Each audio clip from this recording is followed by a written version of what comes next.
How do you know my name? Because you are one of my guests. Selamat datang di channel ini dengan saya Emil, dan film yang akan kita bahas kali ini berjudul Fantasy Island. Kedengarannya asik dari namanya, kayak film yang nyenengin gitu ya, sejenis fiksi, komedi, atau animasi. Tapi faktanya film ini adalah film bergenre horor, science fiction, dan fantasi tentunya. Alasan utama saya bahas film ini yaitu mempunyai alur cerita yang cukup unik, yaitu plot twist di atas plot twist dan ironi di atas ironi. Nah, bingung kan? Oke, tanpa berlama-lama kita langsung aja ke alur cerita filmnya. Kencangkan volume, mute notifikasi mantan, dan check it out.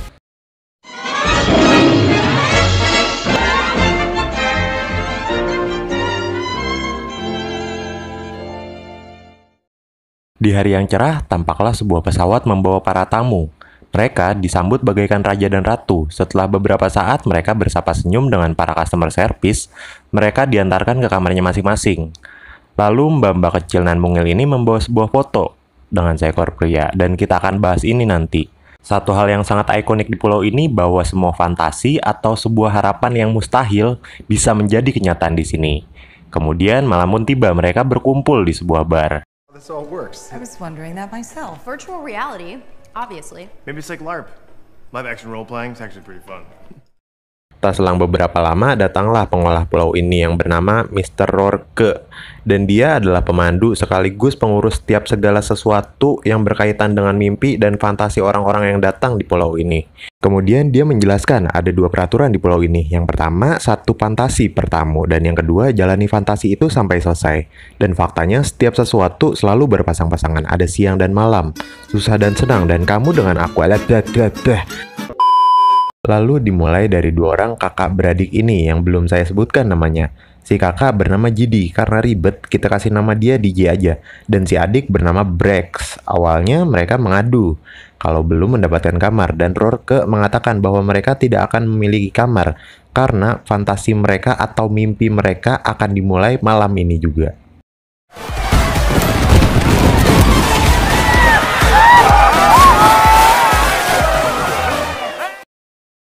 Dan inilah fantasi mereka, yaitu memiliki segalanya. Kemudian plot twist berpindah ke mbak-mbak tinggi nan kurus. Aduh, gak enak banget bahasanya. Mbak-mbak tinggi nan langsing bernama Olsen. Dia memiliki sebuah fantasi yang sebenarnya itu bukanlah sebuah fantasi, melainkan sebuah penyesalan di dalam hidupnya. Dan yang ia harapkan, ia bisa mengulang kembali dan merubah segalanya. Dan satu syarat siapa saja yang belum datang ke sini, mereka diharuskan menulis di selembar kertas tentang fantasi mereka. Dikarenakan Olsen tidak menulis fantasinya dengan jelas, lalu Rourke menanyai untuk melengkapi fantasi Olsen. And with whom did you hope to have this little girl? Miss Olsen. Setelah semuanya jelas, Olsen diarahkan ke sebuah pintu yang di sana ketika dia masuk ada seorang mantannya, yang mana itulah inti dari semua penyesalannya selama ini.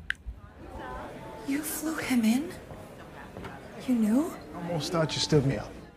Lalu biar kita tinggalkan mereka berdua membahas cerita cintanya.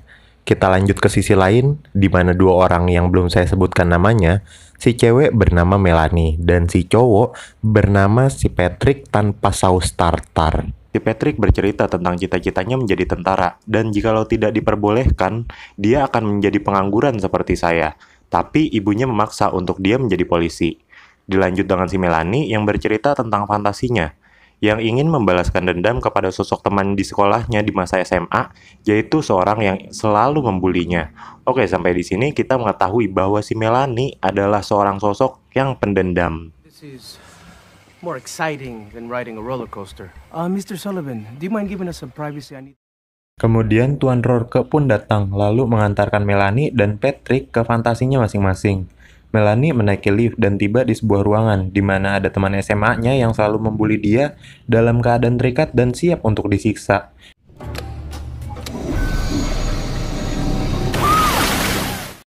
Dan si Patrick yang selalu berangan-angan bisa menjadi seorang tentara, dia diantarkan ke sebuah hutan belantara yang saya kira hanya camping seperti anak pramuka dengan nuansa tentara. Tapi faktanya ini berbeda. Dia langsung menjalankan misi perang seperti tentara sungguhan dan anjing motor. Dan semua fantasi yang ada di sini hampir seperti tidak ada bedanya dengan sebuah kenyataan. My unit. Didn't know there was another team. Berpindah ke DJ dan Brex, mereka terlihat sangat menikmati dengan fantasinya, yaitu memiliki segalanya. Lalu Olsen berhasil memperbaiki kesalahannya di masa lalu dan menikah dengan sang mantan. Cie. Dan balik ke Patrick yang tertangkap oleh kawanan tentara, lalu tiba-tiba terjadi baku tembak di lokasi. Dan dia tertembak di lengan dengan secara nyata hingga terluka. Saat DJ dan Brex sedang berfoya-foya dengan orang-orang di sana, tiba-tiba mereka ditembaki hingga membubarkan semua orang yang ada di sana. Akhirnya Brex menelpon Mr. Rourke dan bilang bahwa ada yang menteror mereka. Mr. Rourke menjelaskan fantasi mereka adalah memiliki segalanya. Dan ketika seseorang memiliki segalanya, sudah pasti ada orang lain yang iri dan ingin merebutnya. Dan aturan mainnya adalah jalani fantasi hingga selesai. Lalu ke Melanie ketika membalas seseorang yang membulinya saat di SMA, tiba-tiba dokter psikiater tempat ia diarahkan oleh ibunya karena sering gelisah, ada di sana untuk menemaninya menyiksa. Kembali ke Patrick, kenapa dia ingin menjadi tentara? Ternyata alasannya karena mendiang almarhum bapaknya adalah tentara juga. Hingga di suatu malam, ditemukan sebuah titik terang bahwa pemimpin dari kawanan tentara yang menangkap Patrick, dia adalah ayah dari Patrick. Dan semua itu adalah fantasi dan impian terdalam dari dalam dirinya. Okay, time for you to be straight with me. Where did you get this? Sungguh realita yang melebihi ekspektasi. Ironi di atas ironi. Begitupun dengan apa yang terjadi pada Nona Olsen. Rasanya baru semalam dia dilamar oleh sang mantan. Paginya ia bertanya-tanya tentang apa yang sebenarnya terjadi. Karena saat dia melihat telepon genggamnya, di sana terpasang wallpaper bersama sang mantan yang telah menjadi suaminya. Kemudian Olsen pun keluar dan hendak menanyakan semuanya pada Mr. Rourke. Tapi seperti ada yang berbeda, sang mantan terlihat sedikit lebih tua, dan faktanya mereka telah menikah 5 tahun yang lalu. Sejak semalam Olsen merubah jawabannya, maka semua di masa depan dan kehidupan yang sekarang pun berubah. Kemudian Mr. Rourke menjelaskan dahulu kala saat dia mendengar rumor tentang pulau ini, dia mengajak istrinya untuk mencari. Tentu semua itu bukan tanpa sebab, melainkan karena istri dari Mr. Rourke memiliki penyakit yang kronis dan tidak mungkin bertahan hidup lebih lama, hingga saat dalam perjalanan mencari, istrinya pun wafat. Namun saat sampai di pulau ini, Mr. Rourke langsung mewujudkan fantasi dan impian tertingginya, yaitu selalu hidup bersama sang istri. I suggest you start living it. Mommy, come play. Beralih ke cerita Patrick dan sang ayah, dalam cerita nyata di hidupnya Patrick, sang ayah sudah menjadi almarhum. Dia berkorban demi pasukannya bukan demi sang mantan seperti para bucin. Lalu ketika Patrick bercerita bahwa dulu sang ayah wafat di medan perang karena mengorbankan dirinya agar pasukannya bisa selamat dan pulang ke rumah dengan otong yang masih utuh. Namun di cerita ini sang ayah dengan semangat pengencrotan kepada istri enggan untuk mengorbankan dirinya demi para pasukannya. Tapi di satu sisi akhirnya nurani sang ayah pun tergerak untuk tetap singgah dan menjaga pasukannya. This is a mistake, and it is one that you are going to regret for the rest of your life. Somebody died and I could have stopped it, so trust me. Mampir sedikit ke DJ yang lagi asik dipukulin oleh debt collector, kemudian lanjut ke Melanie yang sedang jalan-jalan bersama teman SMA-nya. Tapi ditemani pemandu wisata yang gayanya seperti tukang parkir Indomart.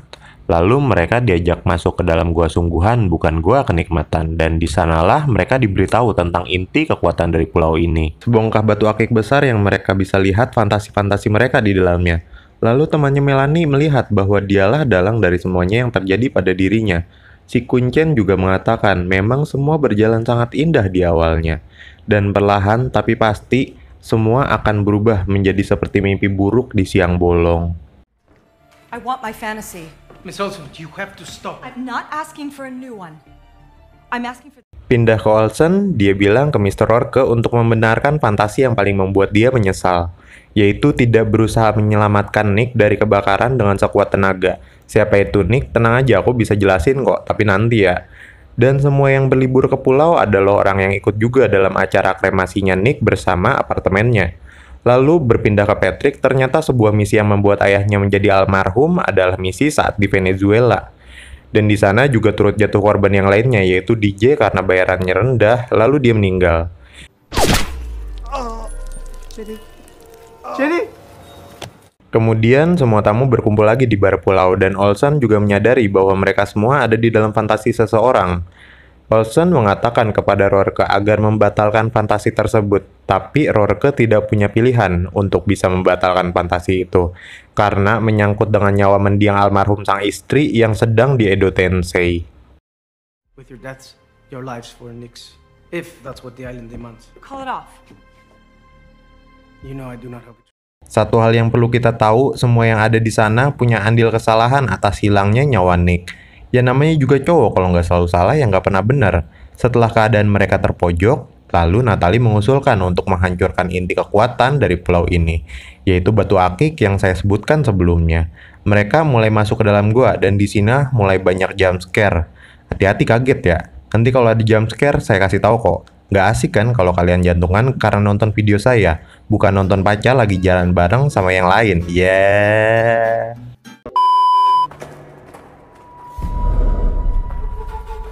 Listen for the spring. Semua akhirnya kepisah-pisah di sini. Dan saya ingatkan sebentar lagi jump scare, hati-hati ya. Awas kaget, siap-siap dulu. Udah siap?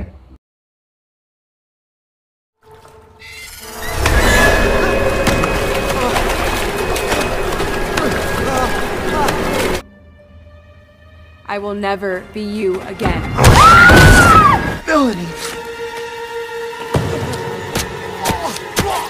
Tiba-tiba Melanie menusuk Patrick berkali-kali hanya demi mengambil bom, hingga yang tersisa tinggal Olsen, Brex, dan Melanie.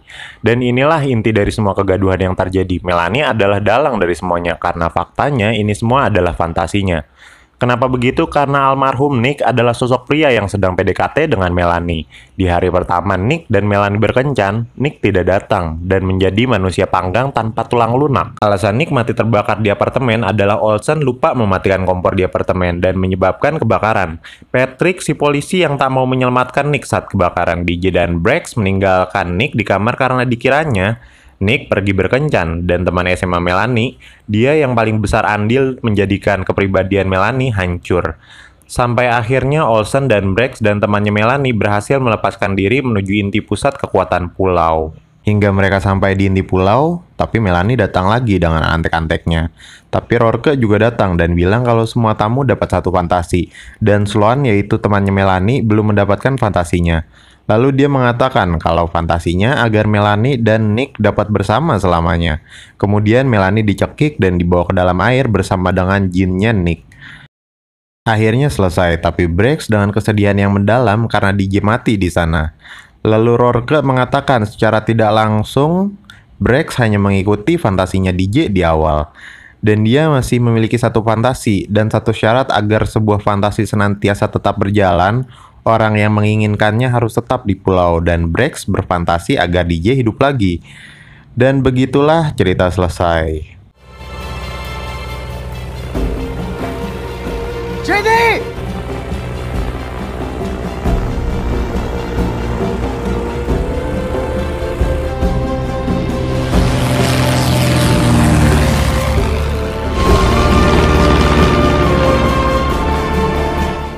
Tamat. Ya seperti itulah cerita selesai dan film berakhir. Pesan yang bisa kita ambil dari film ini, kehilangan itu pasti. Tapi memang kita boleh berjuang untuk sesuatu hal yang kita inginkan. Tapi kalau untuk dendam karena suatu hal, itu tidak baik. Oke, segitu aja sih pesan yang bisa kita bisa ambil dari film ini. Kalau oh iya, ini aja deh. Yang belum subscribe gitu kan. Kalau suka sama videonya, share ke mantan-mantan lu, ke jamet-jamet koproy, tetangga-tetangga lu, dan semuanya lah. Ya segitu aja dari gua, thank you.